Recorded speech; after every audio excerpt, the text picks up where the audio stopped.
You've docked a Nintendo Switch. Perhaps your pay was docked for showing up late to work. Hell, this review was written on a Google Doc. But how much do you really know about docks?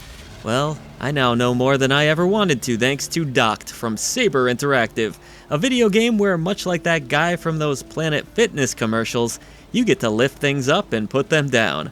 But does this realistic simulation of working the docks translate well to the video game format? Or is it all work and no play? Why don't we find out in our full review?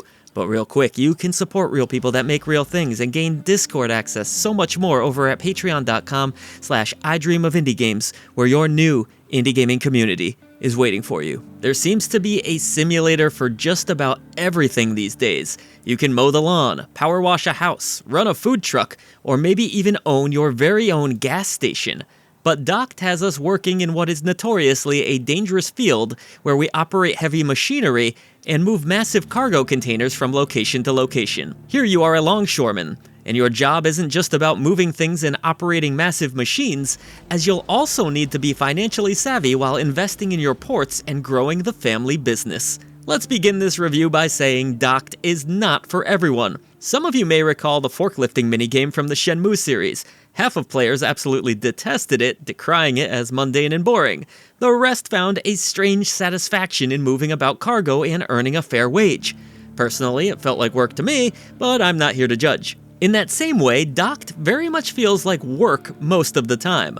Machines are slow, painstaking accuracy is required in aligning your spreader with the cargo container below it, and progression is a crawl across the game's 15 to 20 hour playtime, where you can only complete a set amount of jobs per day. When starting Docked, you have two difficulty options to select from, standard and hard.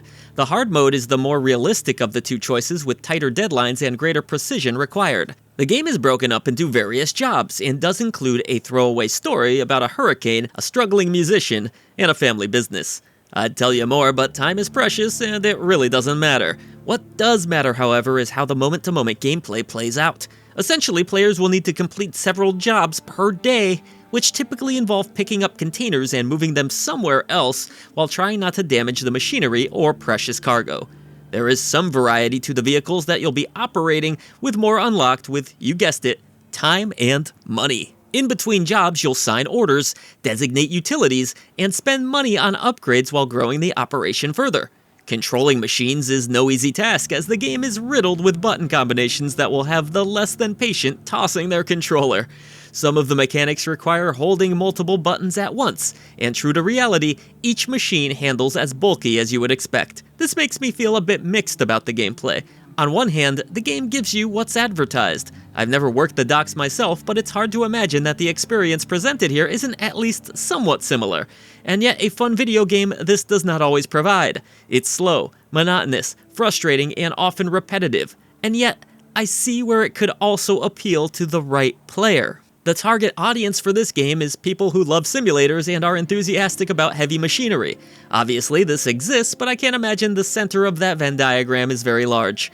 For everyone else, the frustrating and complex control schemes, slow movement, and the repetitive structure of gameplay will be a wonderful substitute for melatonin on a sleepless night. Unfortunately, I personally fell into the latter category. I'm not opposed to a well-crafted simulator, and Docked does deliver on what it promises, but this crane just couldn't get its hooks in me. The biggest issue for me was just how boring it all felt.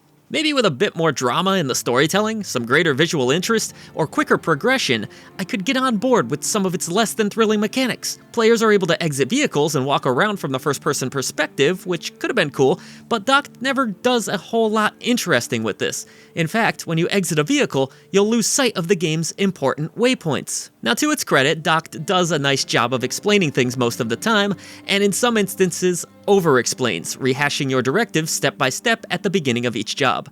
Your goals also remain on the screen as long as you need them to, and you can keep a handy cheat sheet on the left side to see the many controls for each vehicle, though it is a bit intrusive and can impede your view of your waypoints. Still, there's a lot of content here with plenty of new vehicles to unlock that do all feel uniquely different from one another, though most of them ultimately perform the same main task. Perhaps most importantly though, you can literally toot your own horn, which is kind of fun. At the end of each day of work, players will get results, which is a summary of everything you've done and where the business stands. From there, it's back to doing jobs, managing the economy, unlocking things, and achieving milestones. The vast majority of your time will be spent on jobs, so some of the other elements feel more tacked on by comparison, especially the story. But on the topic of presentation, Docked doesn't look particularly great, so I'm going to have to dock a few points for style.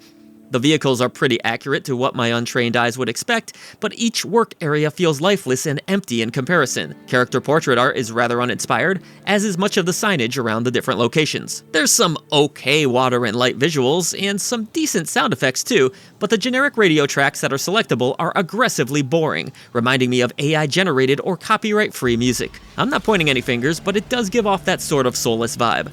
Thankfully, you can swap tracks and even turn off the radio entirely, leaving you to your thoughts about cargo. The same can be said for the voice performances, which are stilted and lacking any real humanity or emotion. The game ran well, however, on PC, though at the time of this review I was unable to test the Steam Deck version. The only major bug that I came across was my controller moving of its own free will on menus. A Day 1 patch is set to be deployed, so perhaps most of the smaller snags that I came across during gameplay won't be an issue for you. While the right kind of person could find some entertainment value in playing Docked, I feel the vast majority of people who play video games will find it to be a bit too slow and monotonous to get any real entertainment value from it. While I appreciate its attention to detail and being a realistic simulation, I just didn't find it all that fun to play. There's plenty to do here for those that do get on with the gameplay, and I think former dock workers in particular will get a kick out of it, but if you're more of a casual fan of simulators or looking for a relaxing game to unwind with, this one may not do the trick. Docked is a functional but unfun product that will only appeal to a niche audience. It's a crane game without even the illusion of a prize at the end. At I Dream of Indie Games, we do believe games are so much more than a number. That's why we have our Genie Lamp tier system. You want to avoid that dreaded Indie Krampus at all costs, but we go all the way up to the elusive Golden Genie Lamp of approval for those essential releases. And in the case of Docked, I'm going to give this one the Table Lamp of mediocrity.